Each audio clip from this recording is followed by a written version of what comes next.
dawned on me as I was watching a family of wolves that, sure, here was this big male wolf, the parent male, the father of the pack, and I was referring to him as the alpha, and I thought, wait a minute, why am I calling him alpha? The way that animal got to be the dominant wolf in the pack is he just mated with another wolf, and they had offspring, and so they were automatically, just like human parents, Right. they were dominant to the rest of the pack, but that didn't mean they fought to get to the top or anything. They just mated and produced their own pups. And so that's when I published the paper indicating that, use of the term alpha was pretty outdated and we should change that.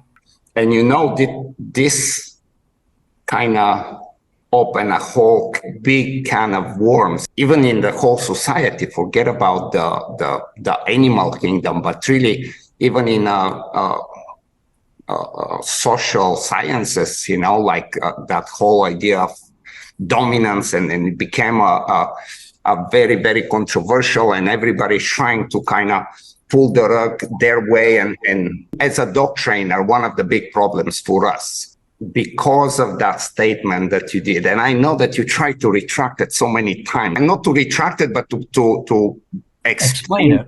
Explain exactly what you mean, because it really was taken out of context to where certain groups of even researchers and dog trainers and people as a group started to think. They misunderstood.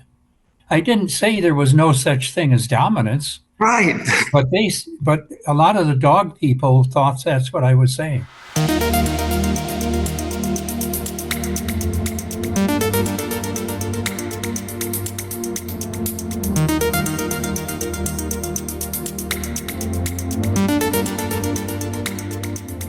Hello, everybody.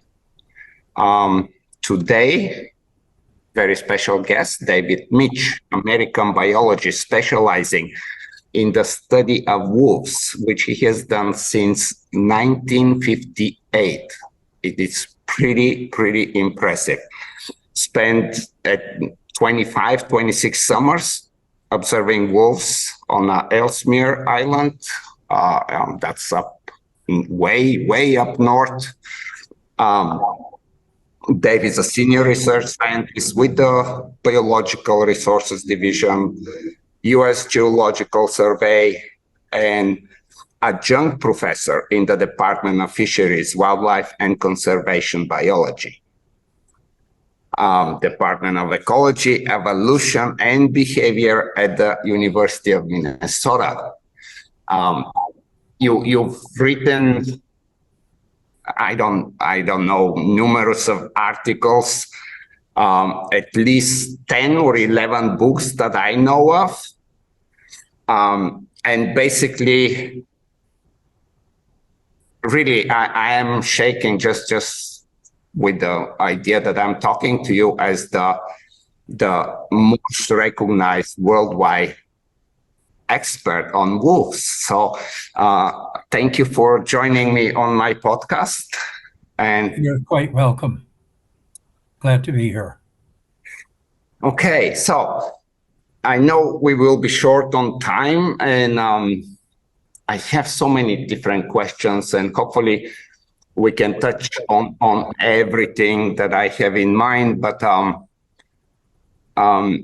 I guess really where I wanted to start with is like, what is anything of any recent discoveries, something new with the wolves that we didn't quite know or understand so far? Well, when I began, it was a long time ago, and we knew very little about wolves at that time. We didn't really know what a wolf pack was. So, the things I've learned in the last 60 years, some of you have known for a long time because we made those findings known. But when I started, we didn't know just what a wolf pack was. It turns out it's a family of wolves, basically. But we didn't know that at the time. And so it was that kind of information that we were gathering that began to add to uh, science's knowledge about wolves. Yeah. One of the first things I found was that wolves have a very hard time catching their prey, and they have a very low success rate. I think at that time, because wolves lived in packs with lots of animals in the group, people just kind of thought they could kill whatever they wanted to, just about whenever they wanted to. But I quickly learned that that's just not the case at all. That their success rate, I started my wolf studies with a population of wolves that were preying on moose, and with that study, I learned that at least in winter, their success rate was less than 10%. Really. So, yeah, so of all the moose they were trying to catch, they caught basically 7% or so. Mm. And Interesting. of those ones that they did catch, those animals tended to be old or weak or in some other way debilitated. Now, I wasn't the first to find that. Adolf Murray found that in 1944 when he was studying wolves that were chasing Dall sheep. He found that they just took the oldest ones and those that had some disabilities. My work was a second on that, but I was able, as I said, to gain actual quantification of what percentage successful they were. Interesting. And a Is few years later, when we started putting radios on wolves, we started understanding then what a wolf pack was, that it was a family of wolves. right, right. And how did how did that change everything? I mean, I like we all know in a nutshell the story of the term alpha wolf and how in the 47 whatever the Rudolf Schenkel and how they did how he was just put bunch of wolves together and they of course had to fight for some status and being social species.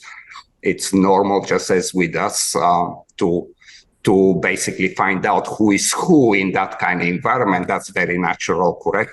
But eventually, you and almost everybody had to kind of retract from this alpha wolf term. And it's a little bit, it's interesting to me, but I will let you give your thoughts on this first, and then I will share some questions and ideas that I have.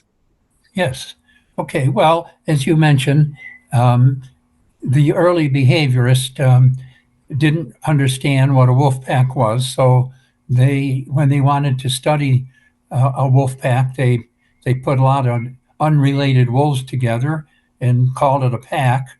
And of course, like if you do that with most animals, unrelated, and put them all together, like we know about the peck order in chickens. So that's what they do. They make a dominance hierarchy, and Schenkel saw the wolves do that, and he called the top male wolf the alpha male, the top female wolf the alpha female. And so when I summarized the information available for my 1970 book, that's all we knew at the time. Mm-hmm. And so, I just labeled those wolves like he did, that the top ranking one was the alpha male and then the alpha female. And for so long, we continued, even after we realized that the wolf pack was a family, we continued to use those terms And it wasn't until many years later, in the late 90s, 1990s, Correct. that it dawned on me as I was watching a family of wolves that, sure, here was this big um, male wolf, the parent male, the father of the pack, and I was referring to him as the alpha, and I thought, wait a minute, why am I calling him alpha? And I mean, it was in my mind for so long, so it took a lot to suddenly make me realize that, wait a minute, this isn't right. The way that animal got to be the dominant wolf in the pack is he just mated with another wolf, and they had offspring, and so they were automatically, just like human parents, they Correct. were dominant to the rest of the pack. But that didn't mean they fought to get to the top or anything. They just mated and produced their own pups. And so that's when I published the paper indicating that, use of the term alpha was pretty outdated and we should change that. Yes. Yes. Very, very interesting. And this kind of open a whole big can of worms in even in the whole society. Forget about the animal kingdom, but really even in social sciences, like that whole idea of dominance, and it became a very, very controversial, and everybody's trying to kind of pull the rug their way, and sure, everybody has a valid point in it.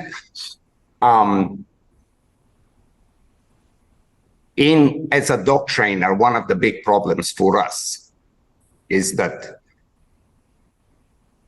because of that statement that you did, and I know that you tried to retract it so many times, like because I follow you, and you try not to retract it, but to explain exactly what you mean, because it really was taken out of context to where it, certain groups of even researchers and dog trainers and people as a group started to think. They misunderstood. That basically there is no such thing. I didn't say there was no such thing as dominance. Right. But a lot of the dog people thought that's what I was saying. Yes, because it kind of fits a certain narrative of a specific way of dog training. But yes. At the same time, that it's not, of course, for once, when you do good science, you cannot just twist it because of a narrative that you are following.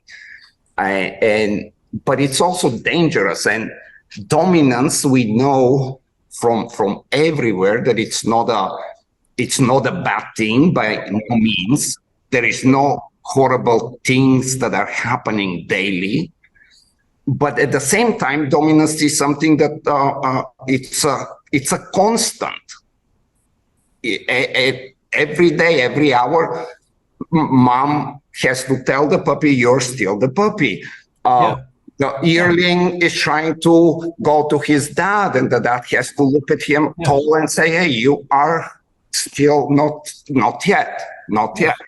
And so dominance it's a must-have because it keeps harmony. Everything is in peace. Yes. Everybody knows their place in the family. Yes. All I said is the term alpha was not the right term. That's all. I didn't say dominance wasn't the case. It's right. Yeah. And so I've been like since that time I've been thinking about the alpha, and I guess would it be correct or incorrect to say we have the parents, we can call them the parents, or the family, the whatever, and not the parents, right? But we also could correctly say this is just my take on it, that the father is the alpha in the family. He didn't have to fight for that status, but he is the most dominant in the family. He is, well, he and she, because at Correct. least with wolves, Absolutely. yeah, there's still a question as to, I mean, a lot of the workers in Yellowstone think the female is maybe more the leader than the male. I disagree with that, but that's science, But Yes. Yes.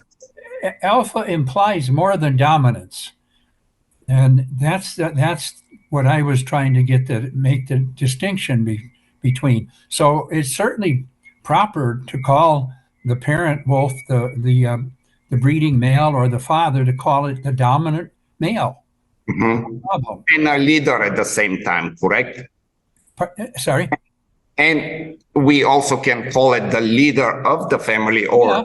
the leader of Well, the pack. yes, the leader of the group, as long as you understand that the female may be the leader as well. Correct. Yeah, yeah. The parents are the leaders of the group, and they dominate the offspring. They are dominant to the offspring. My only concern was calling them alpha, which Mhm. implies that they fought to get to that position. But Mhm. there's nothing wrong with calling them dominant. Right. And but there are, around there, and I'm looking from dogs angle, and from the little exposure to wolves that I've had I grew up back in Eastern Europe, so they were a little bit different. And I was looking at wolves from the different side. I was with the shepherds and the big sheep dogs, and it still is a problem. But back then, in early 60s, 70s, this was a bigger problem with the wolves. But to my point, when we have within the family, there will be testing, even though we know who is who in the family. There still will be constant check-ins, and a little bit, pushing the envelope to try to fight for a higher status in the family. Eventually, as they grow up, they have two choices. One is to accept it as being subordinate, or the other one would be to move out and find a mate and create their own family. Correct? That's what wolves do. Yes. And so, would you say, is there any type of fighting, any type of aggression, when enough of body posture and constant body language is not enough to subdue the wolf that is trying to now assert himself? You understand what I mean? I think I do, and I've seen cases of that in captivity, Uh-huh. where an offspring would challenge the parent, and there would be a fight. Uh-huh. And then I actually saw the fight.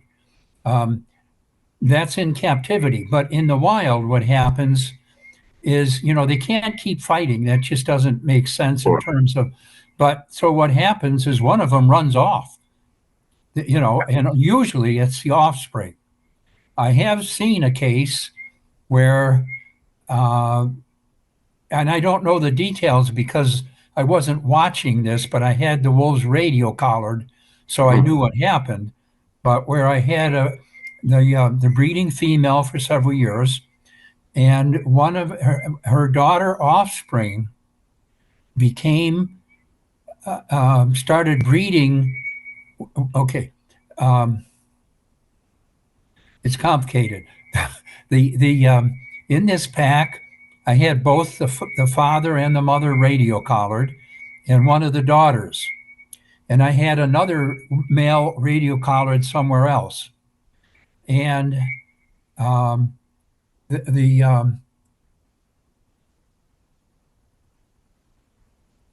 one day the the mother wolf disappeared. We know she left. She didn't die because we had her collared, so we know she left the pack. And the this was 50 years ago.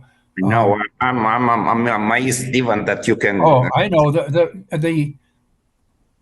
a new male. I think either killed the father or the father left, and a new male that I had collared elsewhere moved in and bred with the female. Okay, Mm, all right. mm, So now that animal was a stepfather. Well, then that mother wolf left, and the daughter bred with the stepfather. Okay, yeah, so maybe in that case, maybe the daughter female might have challenged her mother. I don't know that. sure, I sure. just know the mother left, and I know the daughter became the breeder in that pack. But And basically, the idea is that they don't stay and fight. They may not get along, but they, you know, and this is actually, not that different in a human family. Often, breeding a young teenager doesn't get along with his folks, and they leave and they go off on their own, that kind of thing. correct. And that is what happens with wolves. Yes. And so I mean, yeah, like as you said, there is a huge difference between having enough space to choose to remove yourself. This Yeah. is like we see this even because I also breed dogs. I breed Belgian Malinois, and I've been doing this for since 1989, so it's like good 40 years or so. And even with the smallest puppies, as soon as they start to walk around and they are in that whelping box, all of a sudden, if they don't have enough room, they start to bump at each other a little bit too much to where you start to see the tension, and they actually really start to become a little bit aggressive toward each other simply because there is not enough room. And throughout the years, I've kind of learned to really pay attention, and there is certain times where you just keep expanding their space, and they live very peacefully because of the reason that there is space and they can choose to walk away, which is so important. Yeah. But nevertheless, there must be, even with the wolf, just like with the dogs, there can be some brief altercations to where it's like, hey, back to your place. You're not here yet.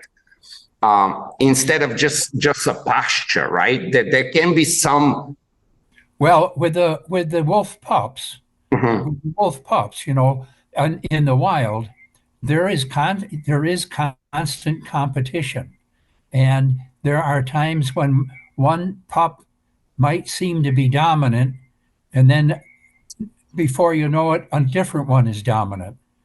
And of course, they have enough room, like you say. So they don't. While they're in that situation, they don't form a dominance hierarchy. It's just that they keep battling each other. And this is probably practice just, to assert themselves, which is with wolves is very good, to be aggressive and competitive. And they do that, but they are still subordinate to the adults and even subordinate to their older siblings. Like there's usually 1 year old or 2 year old wolves with them, Yeah. and those older wolves are dominant to those pups themselves. And And that is not disputed. In other words, that's kind of a given. That hierarchy, it stays pretty much that way. yes. So one of the things, like almost everywhere, that when you, especially at the moment, if somebody goes on YouTube or watches some of the animal channels on TV, and we go into watching a wolf show, there is still this thing about that notion still somehow is trying to say that, okay, well, they are very, wolves are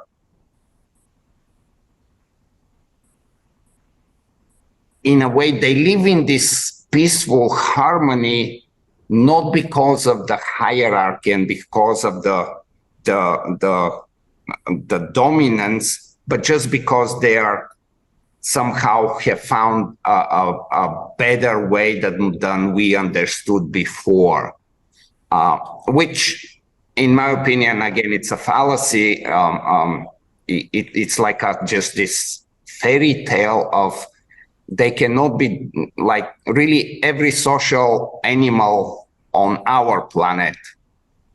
The only way there is harmony is when there is a very stable understanding of who belongs where within that social society. Otherwise, it becomes very problematic. Right. And the other one, Dave, is how do wolves compare to dogs? There is always like let me ask you in a different way. I know you are the expert of wolves, but you have had some interactions with dogs throughout your life, for sure. How much, like if you didn't know dogs at all, but you see few dogs interacting with each other, how much do you see and how much can you tell about the dogs from your experience with the wolves? Well, that is a problem, actually, more than you'd think, because with dogs, okay, or let's start back with wolves. With wolves, the interactions that most biologists who study wolves see are the interactions within the pack itself, and they're related. And that hierarchy, as you said, that's established. So that's one thing. Now, when you see dogs interacting, the usual thing that I see is someone with a dog on a leash walking down the street, and then somebody else with a different dog comes down. If that were wolves, they would be fighting. That doesn't happen with wolves. What happens when one sees the other, unless they're in the position to mate, if they're looking for a mate. But other than that, if one pack of wolves, say, comes upon another pack, well, there's a fight, or one pack chases the other, usually. Correct. So that's where it differs in the dogs. They don't just automatically try to kill each other. Sometimes they do fight. I've seen that, of course, in general. I guess I wasn't going too much about not so much about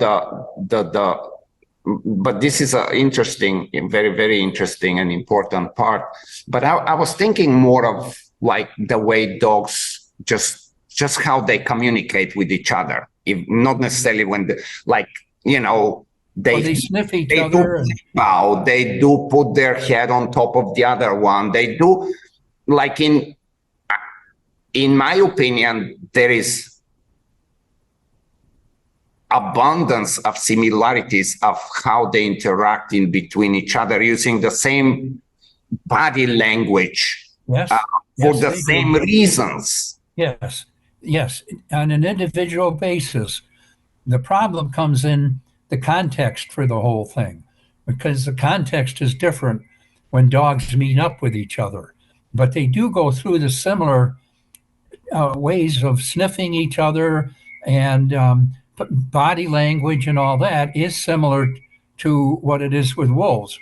It's just that because of this difference that I just described, interpreting what's going on is not necessary, is very difficult, would be very difficult for me, for example, thinking about wolves, to interpret what's going on with the dogs. I would not know how to interpret that. Mm-hmm. Mhm. because of this difference, you see. Yeah, yeah. Um, In other words, they're using the same language, but they probably are saying different things. yes, this will be when I guess once the dogs are, I mean, they're clearly in a very different position. They don't have space. They are put in a family, and depending at what age, that also is going to matter how they will accept, Yes. and how they also, depending on what the rules in the house are. Yes. If it's more chaotic, just like with kids, there's going to be guaranteed some not so good outcomes eventually. Um, I guess I spent, like, I grew up in Bulgaria in way back before, in the communist times, and I used to spend a lot of times with the stray dogs, and they also lived very much in the same, very much the same concept, really, to where it's like there is the family here, and these are the few blocks that are their blocks, and all of a sudden a loner tries to come in, and this is a very bad idea for that dog. It doesn't matter how big that, when you get outnumbered, and it really matters to you because this is your home, Yes. then we have problem. And so I was, I guess, talking more about these situations where, more of a free reign, free roaming kind of stray dogs, or whatever we want to call them, and wolves. And also, if we have the male and a female with their puppies, which I have often, I find that, it's just beautiful to watch how they're born and they're learning. And it's almost a big question in my head. Do they really learn it from experience, or how much genetically this comes to where they come ready to be subordinate to begin with at birth? And then as they're growing up, they start to grow up also mentally and sexually mature, and then they start to be like, okay, I'm growing now. But as a really young ones, we never see a puppy dog to try to be aggressively biting mom so she can throw up food. Right. I'm sure that's clearly a different program, genetically mechanism to stimulate her in a very different way, instead of stomping their foot and demanding with aggression to get food. So they're already at birth programmed to be subordinate for quite a bit of time. And it's almost the same with every social creature. But there are times when two puppies can get into a little scruffle. And it's not necessarily even that one now has the upper hand and that's lasting. It's just a moment in time, but there is this little Yes. all the time, and they're gaining a lot of experience from that.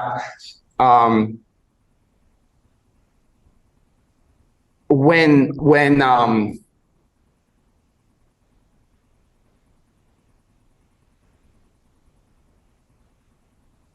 like, would the wolves, before they,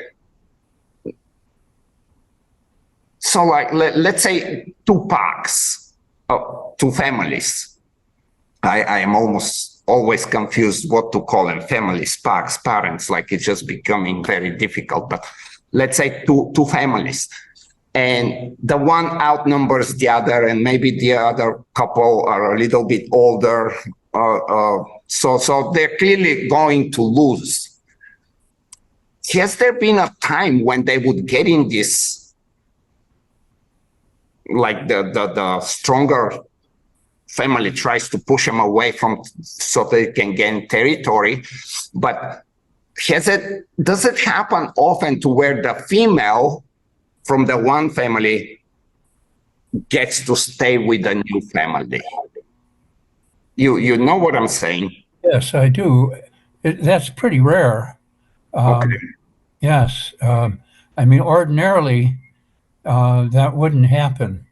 If the pack is broken up because some are killed, then that could happen. But it wouldn't happen like when they meet. Right. When they meet, it's a battle, Yes. it's a chase. Yeah. And we have a paper on these battles. I don't know if you know that paper, but Yes. I I can think send it to you. no. I've read that one, and Okay. I think I mean the interesting part is that then the younger ones later on, they may end up joining, or one of them may end up joining, but certainly it doesn't happen during that confrontational time. Yeah, right. Yeah. So how much do you know about how they keep talking about these super PACs in Russia, in Siberia? Does that ever happen in the States or in Canada or anywhere else in the world? And what is your thoughts on this? Because we're talking like 400. Yeah, I don't believe it. Okay. Yeah, I don't believe it. I don't know how that would be. We don't have that. I mean, when you see a lot of wolves together, it looks like more than there are. But the biggest pack I have ever seen, and that I know of really, is 37. I do know that from Yellowstone Park. I've seen that. And there is another record of a 42. And I know how that happens.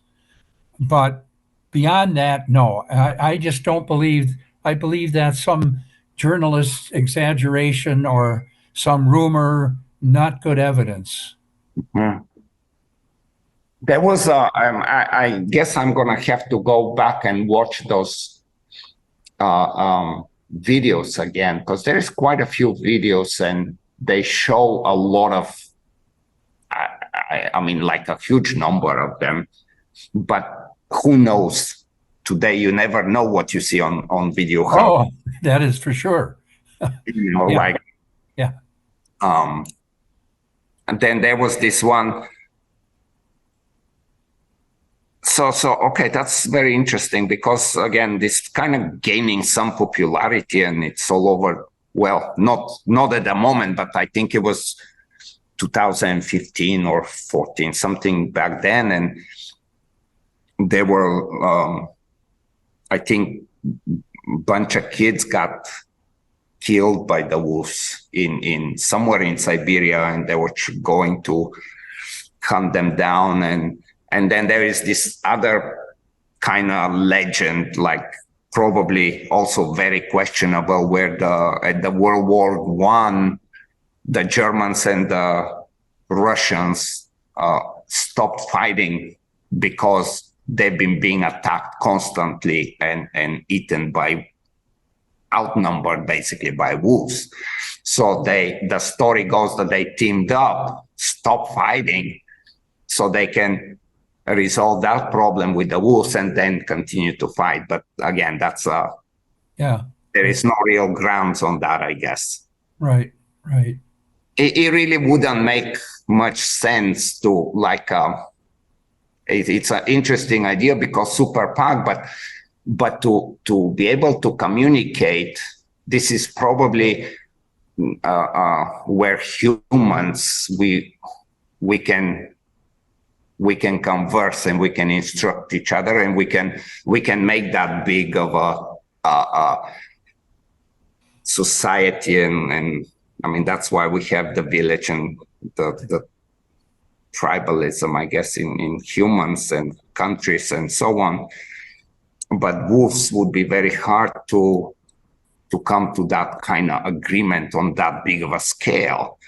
Oh yeah, yeah. And I think, and I don't know, I don't pretend to know a lot about humans, but what I think I do know is that those societies really didn't start until we had agriculture, where there was some domestication, and they were able to, to grow enough food for a lot of people.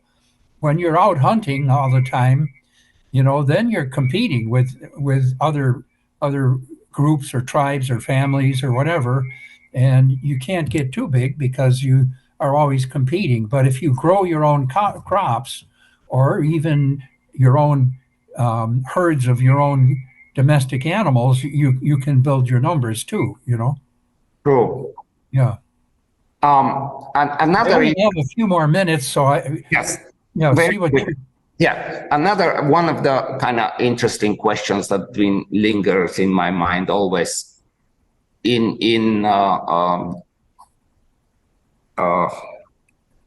the word came out, not Yosemite, the Yellowstone. Yellowstone. Yeah. So when it was 95, I remember it because it was so interesting when this was happening. It was all over. It was very easy to pay attention to. There was that question and concern about the deer at the time, that they have for generations now not been chased and killed by wolves. So how would they respond? Were they really oblivious, or was the genetics there and they knew that wolves are instinctually You mean because aware?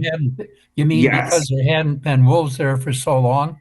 Oh, Yeah. but they were being preyed on by coyotes, which are small wolves. They were Mm. being preyed on by coyotes and bears and cougars all the time, even if wolves weren't there. Um, Okay. so they understood predators, and a wolf was just one more. Okay. Yeah. Now with the how do you think the wolves, if humans were not so like there, of course there is like, especially now it's quite divided. There is people that totally love them, and there is people that still Yeah. very Right. reluctant about Yeah. them. But if we were a little bit more as a whole moderate, do you think that wolves will end up coming closer and being more of a scavenger, kind of like how the dogs find the easy way and eventually, Oh, or they do that already when people are, yes, and it becomes problems for some villages and things. Mhm. Wolves will tend to do that. There's one wolf right now that's making news. Where is it? I think it's in China. In China, there's a wolf that's getting fed along the highway, and it's in the news a lot.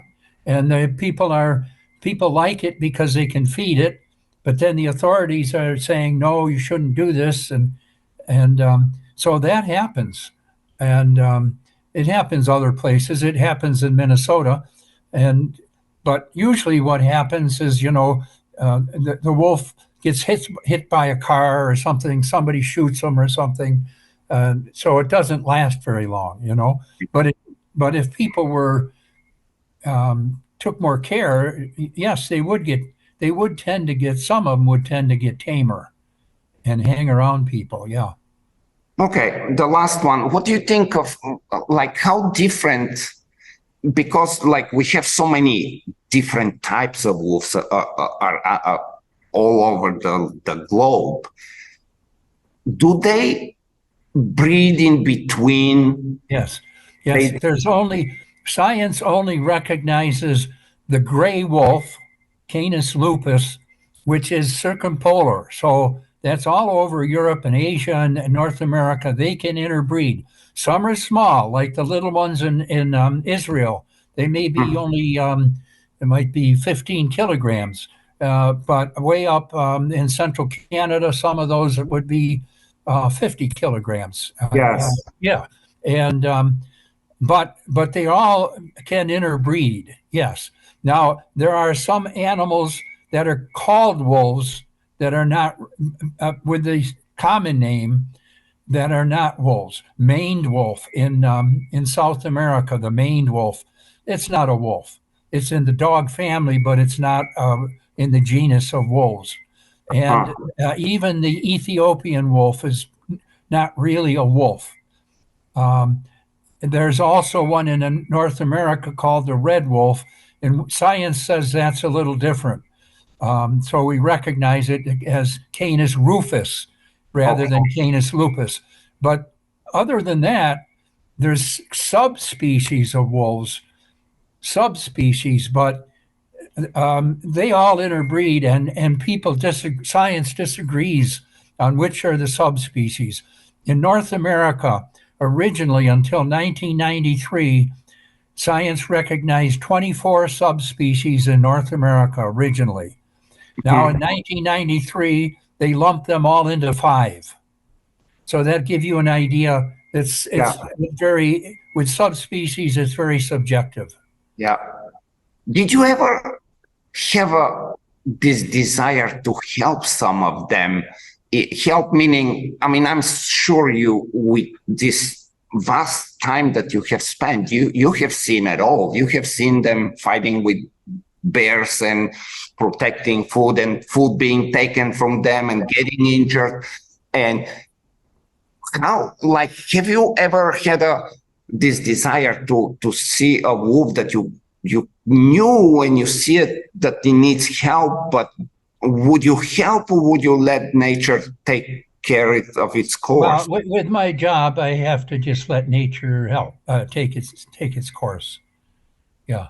Yeah, that's interesting. I mean, I have had situations where one of my radio collared wolves was caught in somebody's illegal trap, and I took it out of the trap and put it in a pen and fed it and turned it loose again. But it was a radioed wolf I was studying. I've done that. But otherwise, if I just found a wolf, it would not be my position to try to save it somehow. Right. Well, Dave, really appreciate. Are you going to do anything with this at all? What do you mean with the podcast? Well, are you going to have a program with this at all or anything? Yes. We will. When we are done, what we'll do is we can when we edit it and we can send it to you or. Oh, okay. Yeah, that would be good. Okay. Yeah. And if you have questions during that process, feel free to email me. Yeah. No, I will always try to answer you. Thank you so much. Yeah. We covered so much ground. The most important one is dominance. It's sure. Ridiculous to try to pretend that it's kind of like saying that the earth is flat at this point. Yeah, right. Like, please. And then the super PACs, that was very important for me. Right. Like some very, very interesting ones. So thank you so much. And I'll be in touch if you have questions. Thank you, Dave.